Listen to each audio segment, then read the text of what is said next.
शुभं करोति। तू त्याच्यासाठी जे काही करतेस ते त्याला कधीच समजणार नाहीये।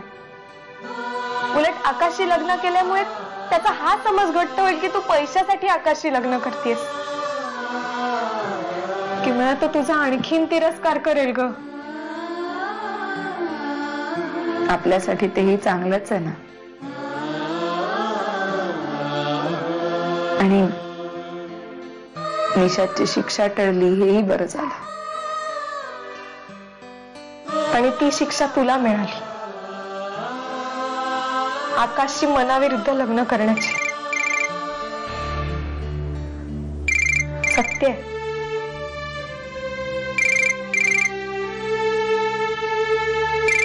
आकाश, कालपासून पोरीनी काय खाल्लं प्यायलं असेल माहित नाही। कसं आहे आकाश? आलाय आकाश, शुद्धीवर आलाय। हे चांगलं झालं। निषादही निर्दोष सुटलाय। हे वाईट झालं। अरे पण त्यांनी हल्ला केला म्हणून पोलिसांनी पकडलं होतं ना त्याला? आई फक्त संशयावरून ग, सुतावरून स्वर्ग गाठायचा आणि कोणालाही दोषी ठरवायचं मग झालं। सवयच झालीये काही जणांना।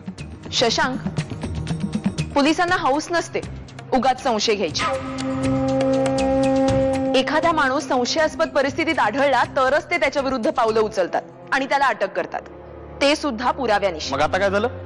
आकाशने स्टेटमेंट दिलंय की तो एक अपघात होता, त्याच्यावर कोणीही हल्ला केलेला नाहीये। अण्णांची तर हीच इच्छा होती ना की आपलं लग्न व्हावं। म्हणजे त्यांनी तसं मला तरी सुचवलं होतं एकदा दोनदा अडून।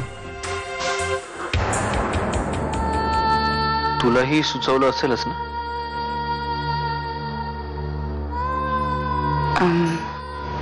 हो, म्हणजे गुड गुड। मग आता काय टेन्शनच नाहीये। आता अण्णा परत आले गावाहून की आपण बोलू त्यांच्याशी। असं उपाशी राहून असं घुम्यासारखं बसून तुला बरं वाटणार आहे का? त्यापेक्षा मनात जे असेल ना ते बोल। जी भडास असेल ती सगळी काढून टाक, मोकळा हो। आता सगळं संपलंय।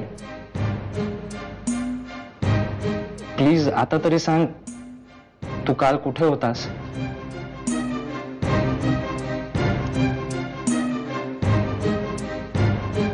तुला सांगितलं ना मी नाही सांगणार। मग निशाद, अरे जा रे सोहम। किंवा काल रात्री विहिरीपाशी उभी होती, त्या कोपऱ्यावर उभी राहून आत डोकावून बघत होती। माझं सहज लक्ष गेलं, मी तिला विचारलं काय करतेस इथं? तर म्हणाली विसर्जन केलेल्या बाप्पाशी गप्पा मारते। मलाही दाखवून पाहत होती बाप्पा।